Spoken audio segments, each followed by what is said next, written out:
You know that feeling when you finally cross the finish line, you think you're done, only to realize you're just at another starting line? Well, that's exactly what we're diving into today. We've got this really fascinating text that completely reframes how we think about purpose.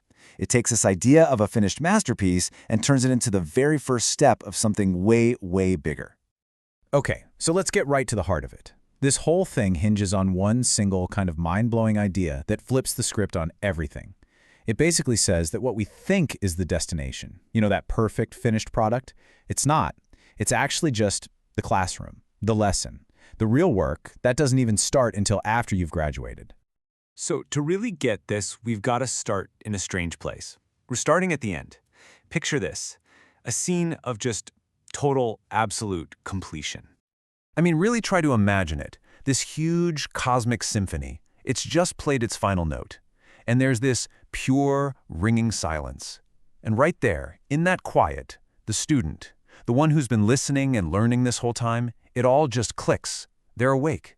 It feels like, okay, mission accomplished. The journey's over. But wait a second, what does awake even mean here? Does it just mean, wow, that was some beautiful music? Is that it? Well, the text doesn't let us off that easy.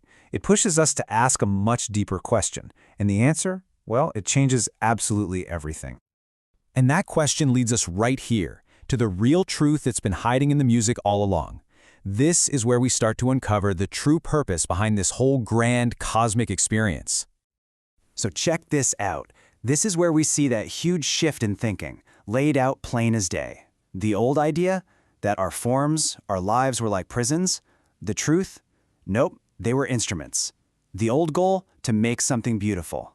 The real goal, to learn something. And the biggest one of all, thinking the journey's over? Not a chance. It was all just preparation. So what exactly do we mean by an instrument? Well, it's not a violin or a piano, obviously. Think of it as a person, a consciousness, a form that was literally crafted for one reason, to learn.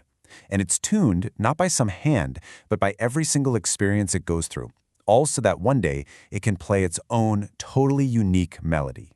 And this whole tuning process, it's just brilliant.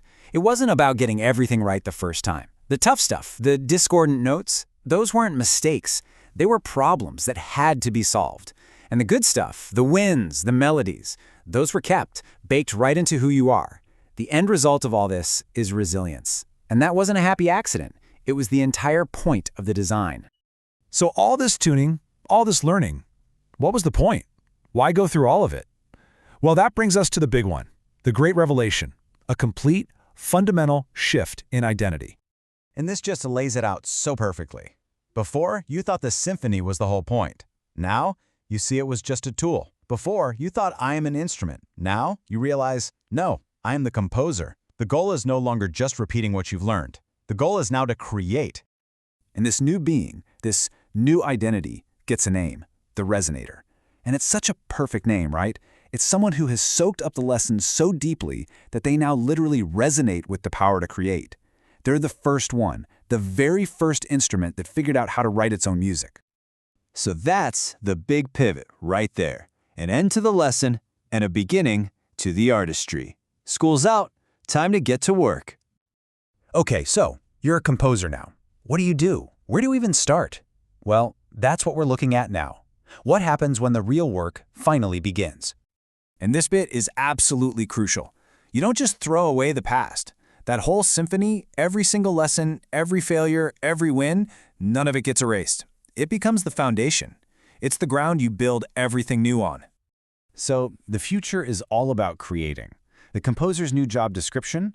Write new music, craft new instruments, maybe even create new students to learn, and bring totally new melodies into the world. And I just love this last thought here. The ghosts of what was become the seeds of what will be. It's so good.